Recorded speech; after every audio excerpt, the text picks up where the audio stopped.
Hello ললিতার মা, শুনছস নিল? ওই বাড়ির কৃষ্ণ বলে ভক্ত হইছে।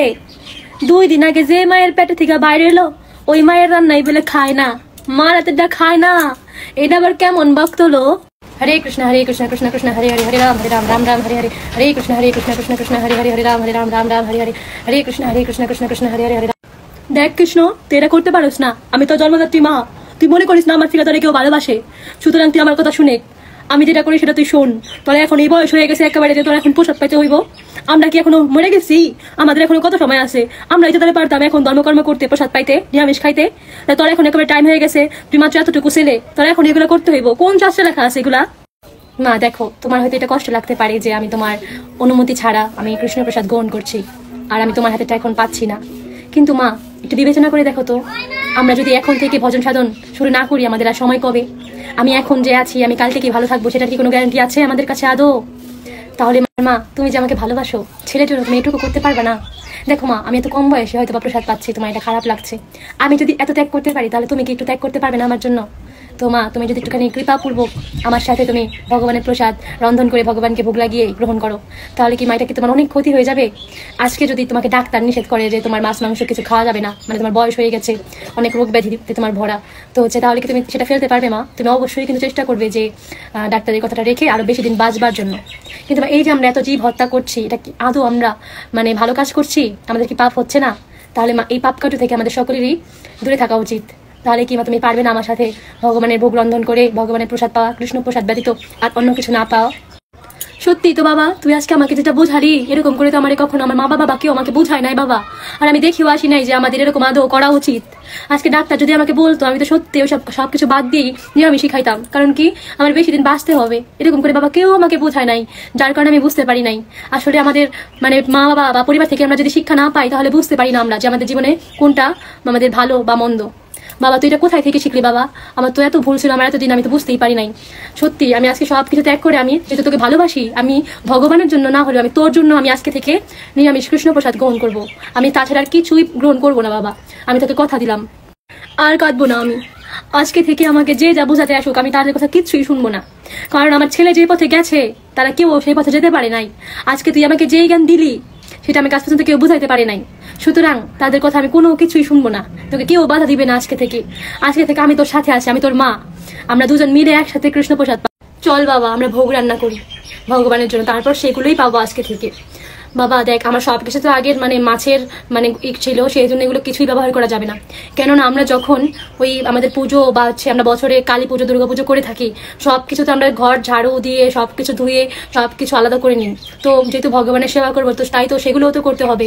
চল, এগুলো হচ্ছে আমার নিরামিষ ভাণ্ড, তো এগুলোতে করি আজকে থেকে আমরা রান্না করবো। চল চল। হ্যালো কৃষ্ণর মা, কি হলো তোর হঠাৎ এত নতুন ভাণ্ড বাসায়? কোথায় যেতেছস? তুইও কি ছেলের সাথে আবার নিরামিষ হয়ে গেলি নাকি? হ্যাঁ গো দিদি, আজকে আমি আমার সমস্ত ভুল বুঝতে পেরেছি।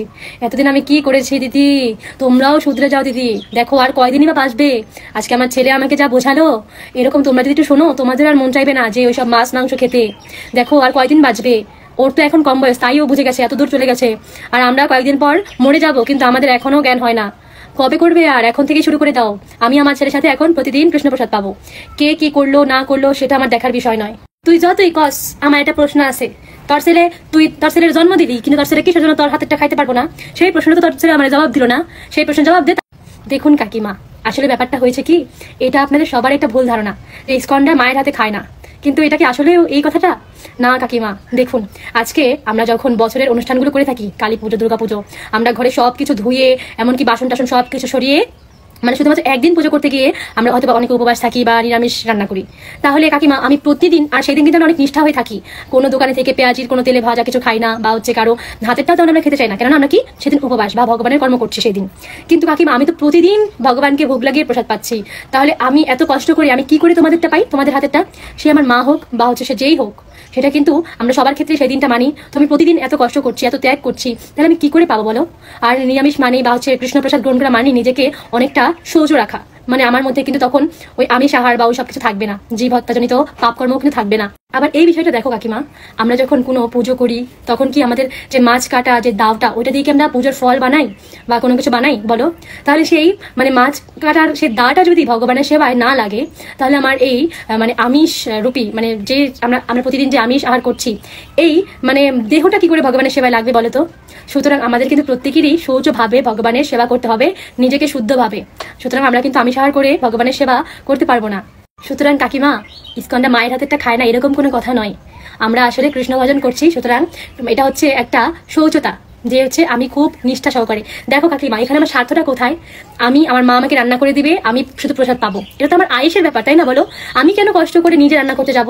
নিশ্চয়ই এর মধ্যে কোনো কারণ আছে, কেননা আমি প্রসাদ পাচ্ছি, কৃষ্ণ প্রসাদ। সুতরাং আমার মধ্যে শৌচতা আছে, মানে আমি নিষ্ঠা সহকারে সবকিছু পালন করছি, এত কষ্ট করে সবকিছু ত্যাগ করে, তাহলে আমি এটুকু কেন আমি আবার ভুল করবো বলো? এটা তুমি থাকলে এরকমটা করতে না, একটু ভেবে দেখো বিষয়টা। সুতরাং আমাদের এরকমটাই সবাইকে নিষ্ঠা সহকারে পালন করা উচিত। হ্যাঁ, এটা সহজ কথা নয় যে আমরা আমিষ আহার করে ভগবানের সেবা করতে পারবো না বা হচ্ছে আমাদের প্রসাদই পেতে হবে। তো হচ্ছে দেখো কাকিমা, আমরা কিন্তু অবশ্যই চেষ্টা করতে পারি যে হে ভগবান, আমাদের প্রতিদিন প্রার্থনা করতে হবে যে ভগবান তুমি আমাকে কৃপা করো, আমি যেন তোমার প্রসাদ গ্রহণ করতে পারি সারা জীবনের জন্য, ওই সব কিছু ত্যাগ করে। তো আমরা কি এই প্রার্থনাটা কখনো করি বলো? আমাদের উচিত ভগবানকে একবার হলেও মানে উপবাস থেকে সকালবেলা ভগবানের জন্য অন্ন নিবেদন করা। কিন্তু আমরা কি করে করবো? যদি আমরা আমিষই আহার করি তাহলে কিভাবে করব? তাই যারা আমিষ আহার করে ভগবানের সেবা করছেন তাদের সকলেরই উচিত যে আপনি প্রতিদিন যখন সেবা পূজা করেন ভগবানের চরণে, গুরুদেবের চরণে প্রার্থনা করা যে হে ভগবান তুমি আমাকে কৃপা করো, আমি যেন অতি শীঘ্রই তোমার সেবা করার জন্য তোমার প্রসাদ গ্রহণ করতে পারি। তো এটা আমাদের অবশ্যই প্রার্থনা করতে হবে, তাহলে কিন্তু ভগবানের ভোগ মানে আমাদের নিবেদন করা হবে না। আমার মনে আকাঙ্ক্ষা থাকতে হবে যেন আমরা ভগবানের প্রসাদ পেতে পারি। আর যদি আমি আমিষ খেতে থাকি আর আমার মনে কোনো বাঞ্ছা না থাকে যে ভগবানের প্রসাদ আমি পাবো না, তাহলে কিন্তু সেই ভোগ কিন্তু ভগবান সহজে গ্রহণ করেন না। তাই আমাদের সকলেরই এই বিষয়ে সাবধান থাকতে হবে। সত্যি তো কইছিল, আমরা তো পূজার সময় মাছের দাওটাই নিয়ে নেয়, ওই দিন তো নিরামিষও খাই। তাইলে আমরা প্রতিদিন যে ওই ছেলে যে আবার ভগবানের পূজা করতেছে ও তো প্রতিদিন নিরামিষ খাইতেছে, সঠিকভাবেই করতেছে। সুতরাং ও তো আমাদের হাতেরটা খাইতে পারবে না, কারণ আমরা তো মাছ খাই, আমাদের চিন্তা চেতনা তো অন্যরকম। আর ও তো খুব নিষ্ঠা সহকারে সবকিছু ত্যাগ করতেছে। যাই হোক, বাদ দে, এই বিষয় নিয়ে আর কিছু বলতে চাইছি না।